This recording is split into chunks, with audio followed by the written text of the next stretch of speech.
Divisheni ya kwanza chini yake Meja Kelvin Saningo Lian anayebeba bendera iliyo fahari ya kikosi cha kikundi cha pili. Mheshimiwa Rais kipo chini yake Luteni Maslin Chege Uwanja wakiwa katika magwanda yao mazito ya kivita.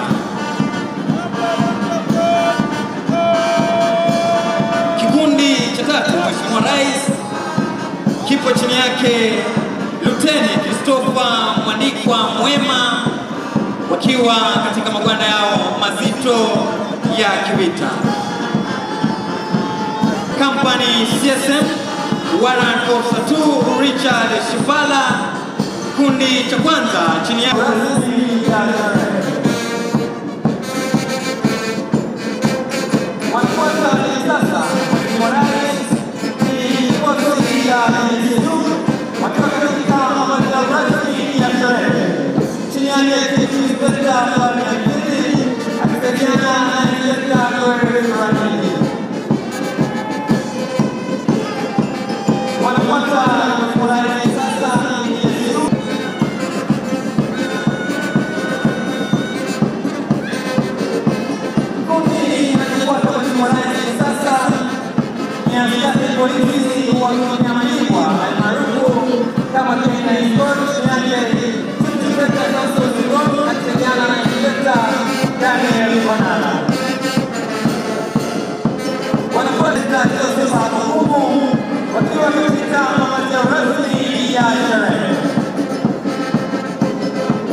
Madaraka 2024.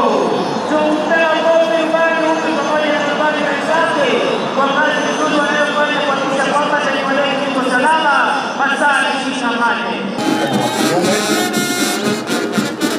Muungano ulioundwa mwaka 2010 katika bunge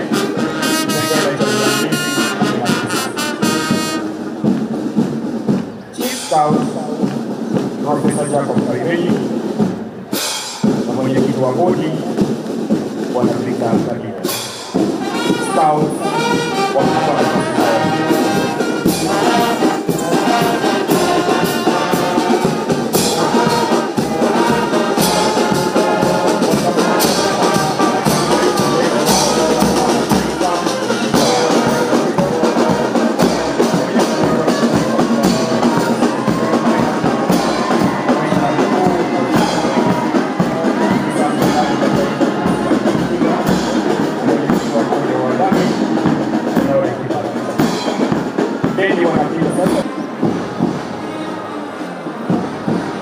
Drum Major Mary Anyango na msaidizi wake Fortune Okaya wanachukua nafasi zao.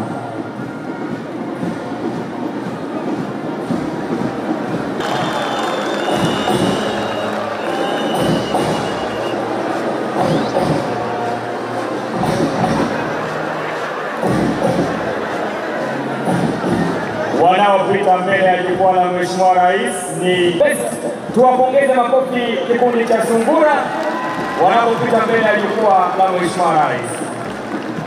Wanafuata kwa karibu Mheshimiwa Rais ni kikundi cha chipukizi walio kati ya miaka 12 na miaka 15. Kauli mbiu yao be prepared. Tuwapongeze kwa makofi wanachipukizi wanapotoa saluti yao kwa Mheshimiwa Rais. Mheshimiwa Rais walio kati ya miaka 16 na miaka 16, kauli mbiu yao service, yaani huduma. Miaka 6 wanafuatwa na Brownie walio kati ya miaka 6 na 9 shule zetu za msingi, walio kati ya miaka 10 na miaka 14 shule yetu ya msingi wa juu, the Girl Guides. Hiyo kura ya mwaka wa 2002 ilifanya mambo matatu ya muhimu. Ya kwanza, ilitusaidia tumalize siasa ya ukabila katika taifa letu la Kenya. Jambo la pili, ilitoa mwongozo kwamba sio system, sio serikali, sio deep state ndio inaamua. Wananchi wa Kenya ndio wenye kuamua. Na jambo la tatu, Wakenya walipiga kura kwa sera. Hawakupiga kura kwa mtu binafsi ama kwa mambo ya personality. Wananchi walisema tuuzie sera yako. Na ndio sababu hiyo tunafuatilia kukamilisha mkataba tulipata kati yenu na sisi wakati tuliomba kura yenu. And going into the future, I want to promise the people of Kenya that we will not let you down. We will never go back to the politics of ethnicity. We will never go back to the politics of personalities. We will never go back to the politics that people are not in the center. I want to assure you that we will work hard to make sure that our politics is focused on an agenda of developing Kenya. That we are going to make sure that we deal with the challenge of corruption, wasteful spending, and unnecessary use of public resources. We are going to ensure that we drive the agenda of Kenya in the manner that will benefit all regions and every part and every Kenyan the same way. Mimi nataka niwahakikishie ndugu zangu wa Kenya, siasa ya ukabila tutazika katika kaburi la sahau.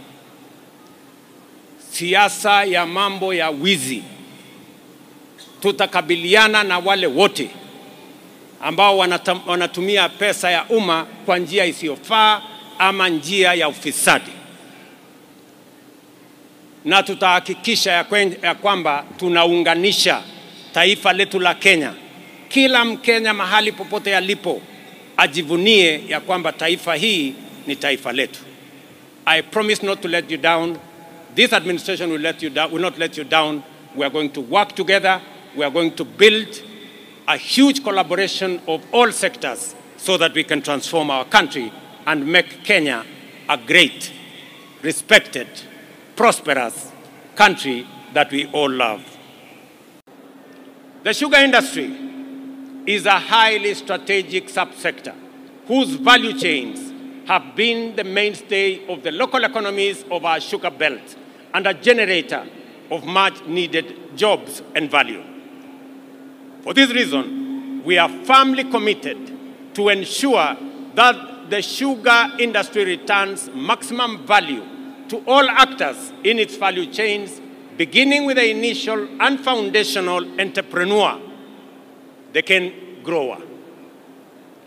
To accomplish this, we have implemented a number of radical measures. We have written off Kenya shillings 110 billion worth of sugar factories' debts accumulated over the last 40 years. A new leasing model that will guarantee prompt payment for cane deliveries by farmers, timely wages for factory workers, and a bonus to sugarcane farmers every end of the year like other crops is underway. A call upon relevant agencies to accelerate the review process and to incorporate proceeds from byproducts in the scheme. As part of our commitment to invest 2 billion shillings into sugarcane development through state-owned mills. After leasing is completed, I am proud to announce that the government has approved the first tranche of 600 million for seed cane development, and the National Treasury shall shortly release these funds to farmers. Recently, smallholder tea farmers exported Ketepa's value-added teas to West Africa and China. The government has also increased farm-to-table food safety through frameworks such as the Food Safety Policy, and a Food Safety Coordination Bill is underway. To ensure our capacity to coordinate agricultural production and deliver service to the sector more efficiently, we are developing and integrating a farmers and agripreneurs database into the Kenya Integrated Agriculture Information System. As we speak, the database already has 6.4 million registered farmers, and our aim is to serve them better by improving access, sharing and utilizing of information in the agricultural sector. We have just witnessed a cohort of 2,000 agripreneurs trained by the government of Kenya. There are 18,000 agripreneurs around the country whom we have commissioned today to take charge of our agriculture across Kenya. The power of the database is beyond doubt. In recent months, farmers have been able to access subsidized fertilizer from the Fertilizer Subsidy Program, as well as animal feed and certified seed more efficiently, more affordably, and more transparently. Since we began to distribute subsidized fertilizer last year, 15 million bags of 50 kilograms of crop and soil-specific fertilizers have been distributed. Our strategic intervention have led to a marked increase of value addition initiative. Measures are underway to boost coffee productivity from 2 kilograms to 10 kilograms per tree, and from 50,000 metric tons to 102 metric tons a year by 2027. Under the coffee sector reform that we initiated, a 4 billion coffee cherry fund was established, 2 billion of which has been paid, with a balance allocated for payment in the 2024-2025 financial year. This will ensure farmers get good returns for their investments. We are also writing off Kenya shillings 6.7 billion debt owed by coffee cooperatives around Kenya. And specifically, in this write-off, Bungoma County, the cooperatives in Bungoma County, 300 million shillings will be written off for cooperatives in Bungoma County. In the edible oils value chain, the government's plan involves boosting the production of sunflower, palm oil, and canola by working with counties. In 2023, 70 tons of sunflower seeds were purchased, with 40 tons distributed to farmers. Another 40 tons of seed have been allocated to the Agricultural Development Corporation for seed multiplication. Additionally, the government, through the Agriculture and Food Authority, has produced and distributed 500 metric tons of seeds worth 241 million to farmers in 24 counties, including those in this region, as seed cotton production is underway. In the financial year 2024-2025, Kenya shillings 400 million has been budgeted for this program under the National Edible Oils Program project. We are on course with our plan to increase cotton production from 2,500 bales in 2022 to 107,000 bales by 2025 and modernize all ginneries around Kenya.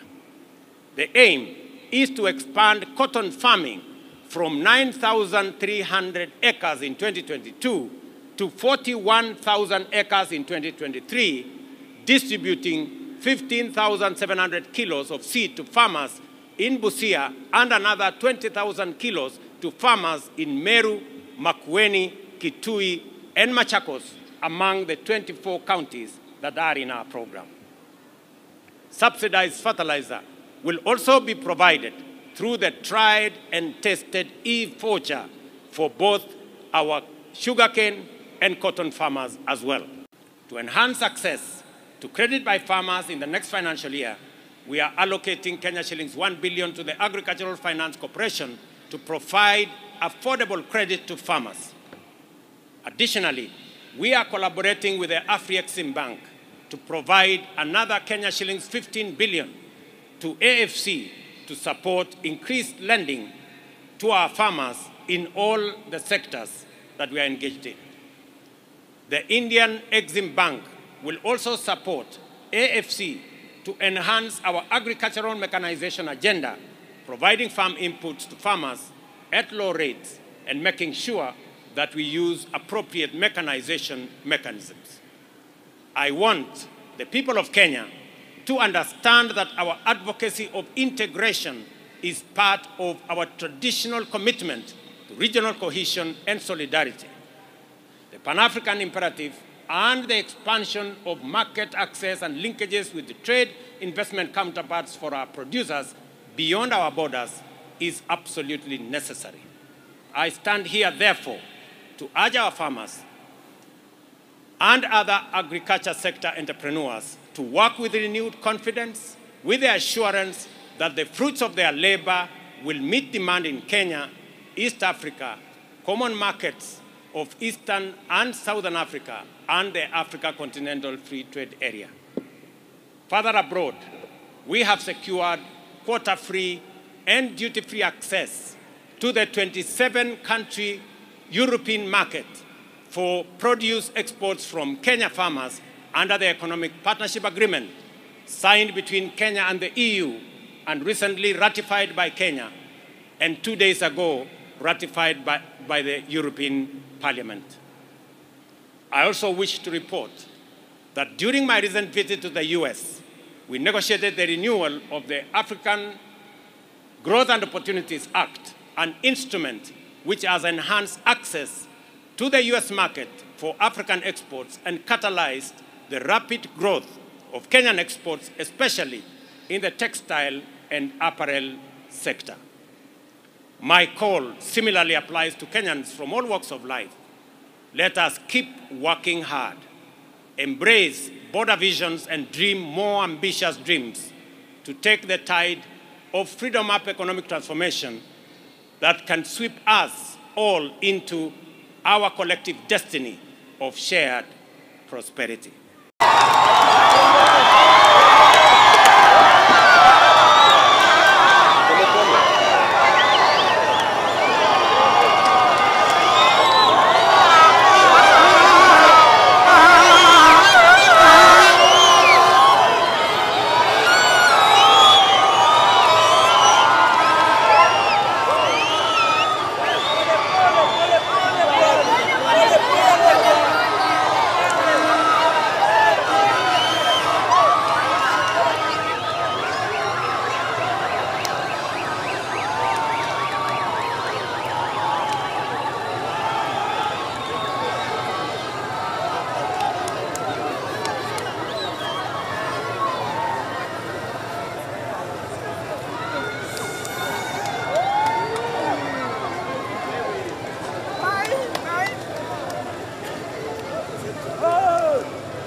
We appreciate the determination of small-scale farmers who are the backbone of Kenya's agricultural sector in their efforts to produce sufficient and varied food to meet their national health and other daily needs.